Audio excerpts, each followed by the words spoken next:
त्रिक भाव को या त्रिक भाव का स्वामी 1 से लेकर 12 तक जो बना हो, त्रिक भाव मतलब छठा भाव, त्रिक भाव मतलब 8वां भाव, त्रिक भाव मतलब 12वां भाव, ये जन्म कुंडली के त्रिक भाव हैं।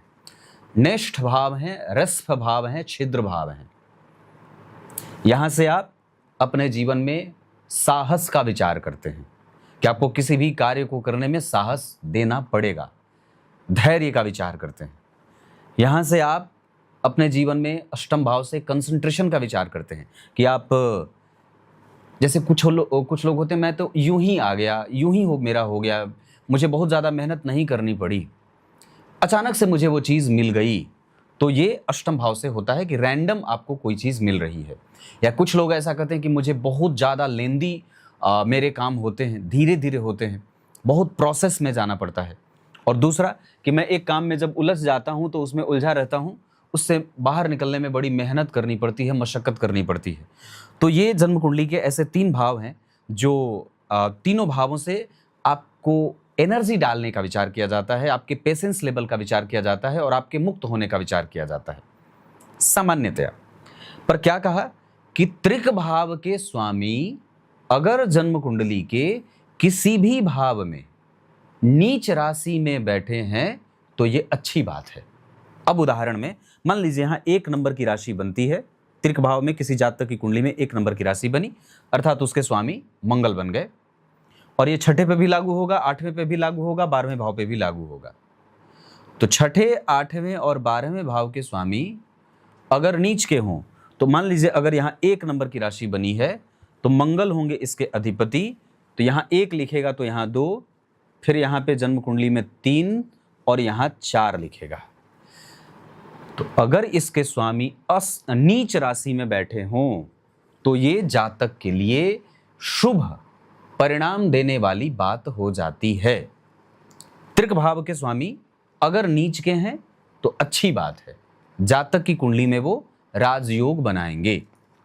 अब जैसे मान लीजिए 3 नंबर की राशि बनी, 3 नंबर की राशि के स्वामी होते हैं बुध, और बुध जन्म कुंडली में 12 नंबर की राशि में नीच के होते हैं। तो इसका अर्थ होगा कि जब यहाँ 4 लिखे तो 5, 6, 7, 8, 9, 10, 11 और 12, मतलब दूसरा त्रिक भाव जो 8वां भाव है, इस भाव के स्वामी अगर किसी की राशि में नीच में बैठे हैं किसी की कुंडली में तो ये अच्छी बात है, घर बढ़ाने वाली कोई बात नहीं। उसी तरीके से 12वें भाव के स्वामी अगर शुक्र बनते हैं और अगर वो जन्म कुंडली में नीच राशि में बैठे हैं तो कोई बात नहीं है, ये राजयोग हो गया। अब ये ग्रह अपनी दशा काल में आपको परेशान न करके मजबूत और अच्छा परिणाम करेंगे। अब ये तो एक सूत्र हो गया पहला। दूसरा सूत्र क्या कहता है कि